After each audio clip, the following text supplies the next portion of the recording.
Magandang araw po sa inyo lahat, mga kakalikot. May ayusin po tayo motor GD110. Dinala po sa atin ng customer kahapon. Ito po siya.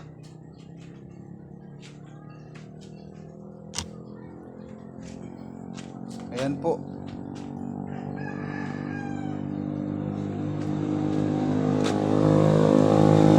Kulang-kulang na pesa.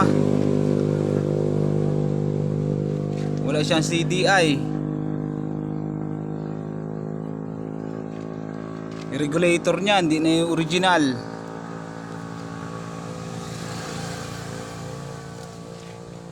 Wala siyang spark plug. Wala siyang tambutso. Wala siyang bracket sa engine. Wala siyang busina. Wala siyang susi. Yung wirings niya ano na rin, mga spaghetti wire na. Ito sa una, sa muka, napabayaan po ito mga kakalikot. 4 years na stock.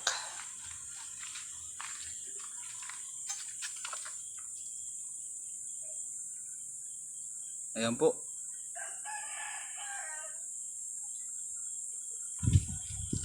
Bago po lahat, testingin muna natin kung siya ay natadyakan. Okay, natadyakan siya. Wala rin siyang battery.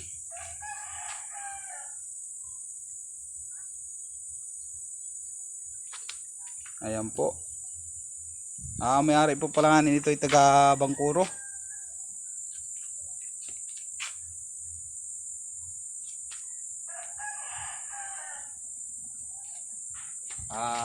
Umpisa na po natin ang pag-wirings.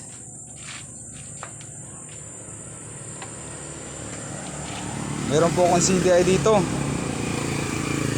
na 4 pin.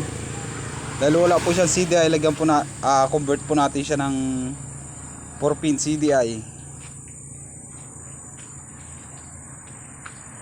Dahil wala rin po siyang battery, lagyan din po natin pansamantala mga kakalikot.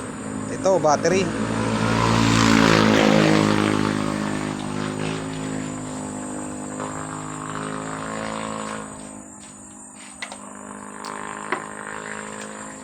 Wala po siya susi. Arikta po muna natin.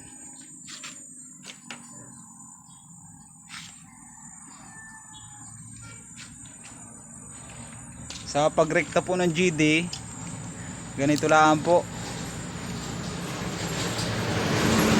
Ito pong may stripe na orange na may stripe na dilaw.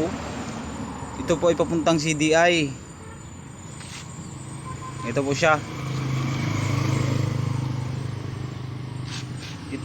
Ito naman pong orange, pure na orange, accessory wire po yan. Papunta rin po siyang CDI.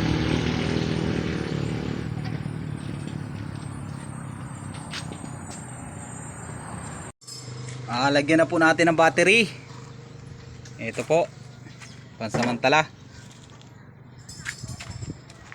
para po gumana yung mga wiring siya, hindi tayo mahihirapan mag troubleshoot.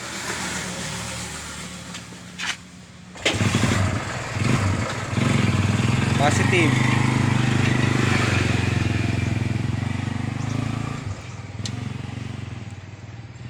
Walang tagakapit ng cellphone. Solo flight muna tayo ngayon.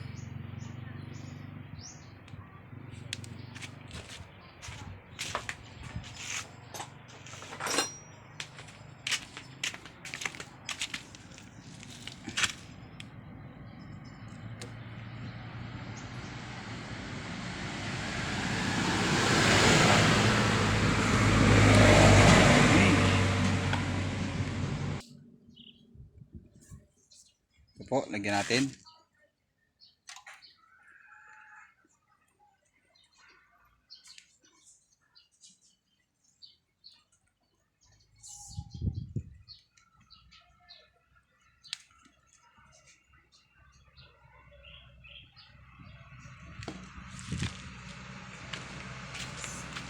Tapos po dito, rekta po natin.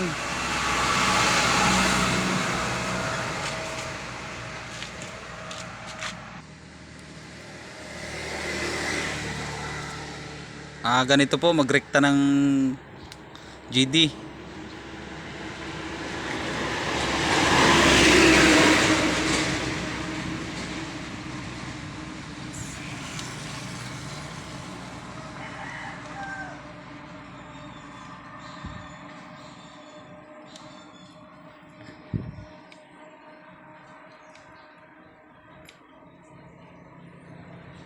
Tapos ito, pula, orange.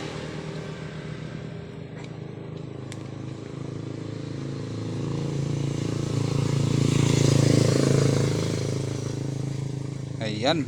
Ito pong isa na ito, wag na po isama. Dahil ito po yan.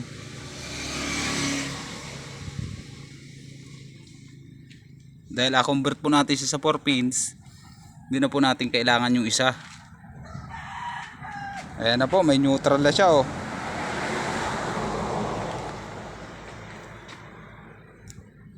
So makakabit po tayo ng CDI.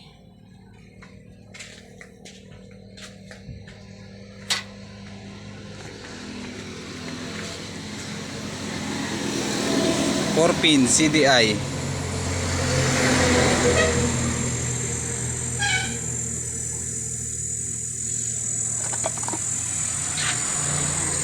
Ito po ay convert natin sa 4 pin CDI.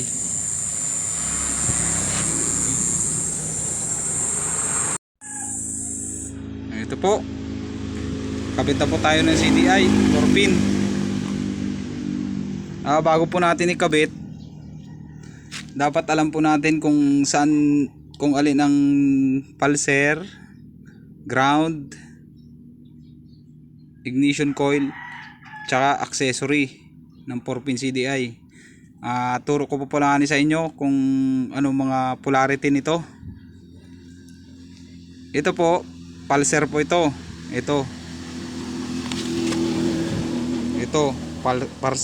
pulser po ito. Pulser ito. Pick up coil kung tawagin. Ito po, ground po ito. Tapos ito po, ignition coil. Tapos ito po, accessory. Install na po natin.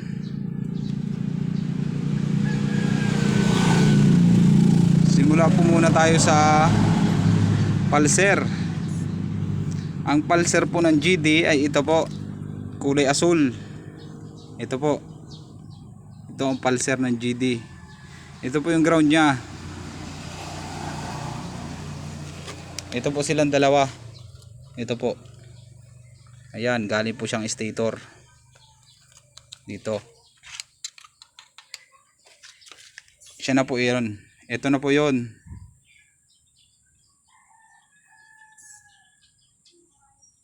Kabit po natin ang pulser.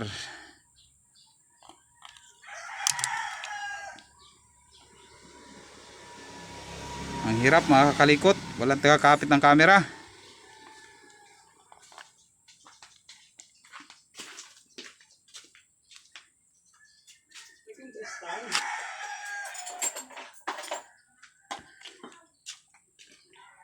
Okay, ang sunod po natin ay ground.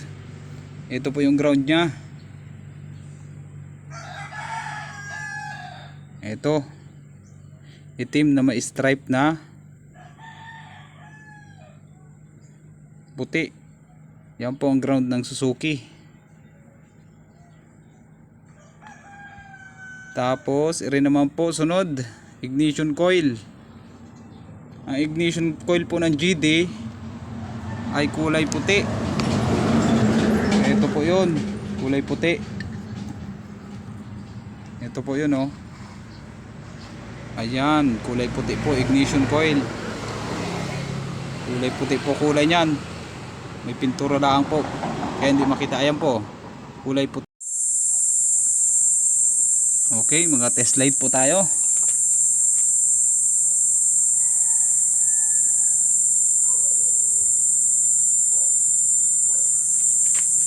Gamit po tayong test light.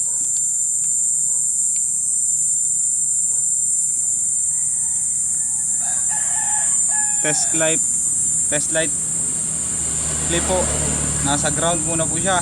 Tingnan po natin kung may accessory wire siya. Ito po accessory wire ng GD. Ayan, meron po siyang accessory wire na.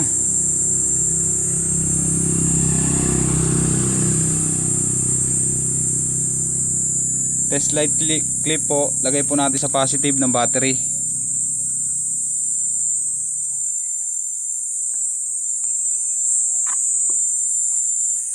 Sunod po nating check ay ground. Ito po. Yan po ang ground. Ayan, meron. Sunod po ay ignition coil. Yung body, yung test light clip pa rin po, nasa positive pa rin. Tingnan po natin ito. Ignition coil. Dapat ito umilaw. Ayan, meron din. Ang hindi na lang po natin na i-test ay yung pulser. Ito.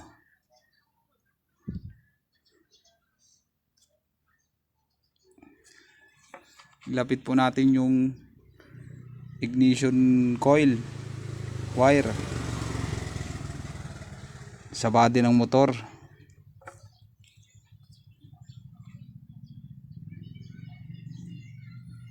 Tapos tusok-tusukin lang po natin pulser. Tingnan natin kung may malabas siyang kuryente.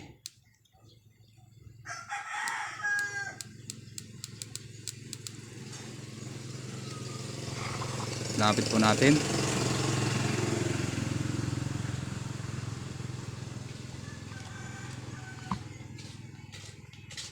Ano boss?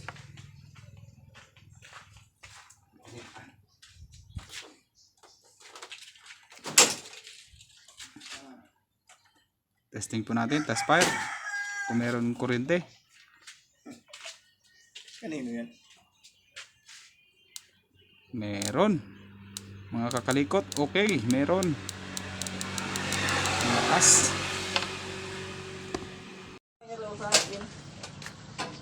Mga kakalikot, ayusin din natin yung signal light, wala din.